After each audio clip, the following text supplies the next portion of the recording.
तो ये गए नहीं, तो इनको जनता की समस्या पता भी नहीं है। आज स्थिति ये है कि अगर आप इनके पास किसी काम के लिए चले जाइए तो एक थानेदार भी आपकी कोई सुनता नहीं, इन लोगों की बात को नहीं सुनेगा। एक विधायक की इतनी भी हैसियत नहीं हो पाती कि वो एक थाने में अगर उनके लोगों का उत्पीड़न हो रहा हो तो उनको हक दिला सके। वहीं आदरणीय शिवपाल सिंह यादव एक ऐसे नेता हैं जिन्होंने आधी रात भी अगर उनके किसी कार्यकर्ता ने फोन कर दिया होगा कि साहब मेरा थाने में उत्पीड़न हो रहा है, तो रात ही में उसी थाने में जाके अपने लोगों को हक दिलाने का काम माननीय शिवपाल सिंह यादव ने किया। नेताजी भी यहाँ से चुनाव लड़े थे, आज हमारे बीच नहीं है।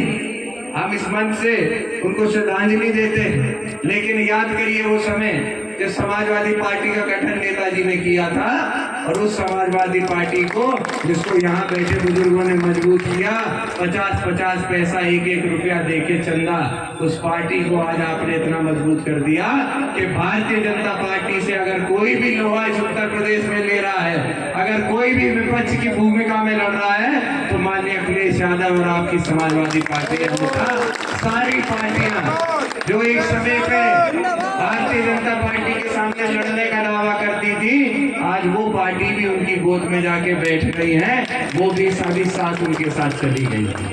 इसीलिए मैं आपसे अनुरोध कर रहा हूँ, आज हमें जातिगत आधार से उठकर, सामाजिक आधार से उठकर हमें ये प्रयास करना है कि जो ये नौजवान हमारे साथी बेरोजगार खड़े हैं, कम से कम आने वाले भविष्य में इनको कोई रोजगार मिल सके, इनकी कहीं जमीन तैयार हो सके।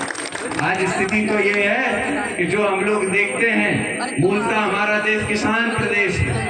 आज भी 65% इस देश की आबादी किसानी करती है और इन्हें भारतीय जनता पार्टी वाले 2014 में अन्नदाता कहते थे कि नहीं, कि आप हमारे देश के अन्नदाता हैं, आप वो किसान भाई हैं जो देश को खाना खिलाते हैं। और उसी किसान ने जब अपनी MSP की न्यूनतम समर्थन मूल्य की मांग करी और दिल्ली जाके बैठे तो इन्होंने दिल्ली की सड़कों पे कांटे लगा दिए, उन्हें अपने दिल्ली तक में जाने की अनुमति इस भारतीय जनता पार्टी ने नहीं दी।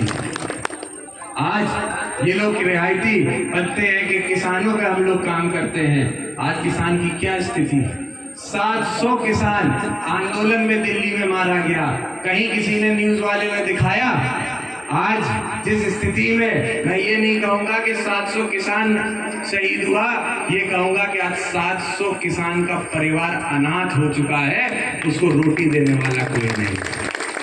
तो इस लड़ाई में जहां किसान की अनदेखी हो रही है, नौजवानों की अनदेखी हो रही है, महिलाओं की भी अनदेखी हो रही है, मैं आप सबसे अनुरोध करूंगा कि कम से कम ऐसी पार्टी को आप अपनी सरकार में लाएं जिसने जमीन से उठकर राजनीति की हो। जैसे नेताजी थे, माननीय शिवपाल सिंह जी थे, ये वो लोग हैं जिन्होंने पढ़ाई लिखाई की, उसके बाद अपने खेतों में खुद इन्होंने जुताई की है, किसानी की है, पहलवानी करके फिर पढ़ाई लिखाई करके कहीं राजनीति में आए हैं। तो ये जानते हैं कि कितनी मुश्किल से किसान अपनी 2 वक्त की रोटी अपने बच्चों को दे पाता है।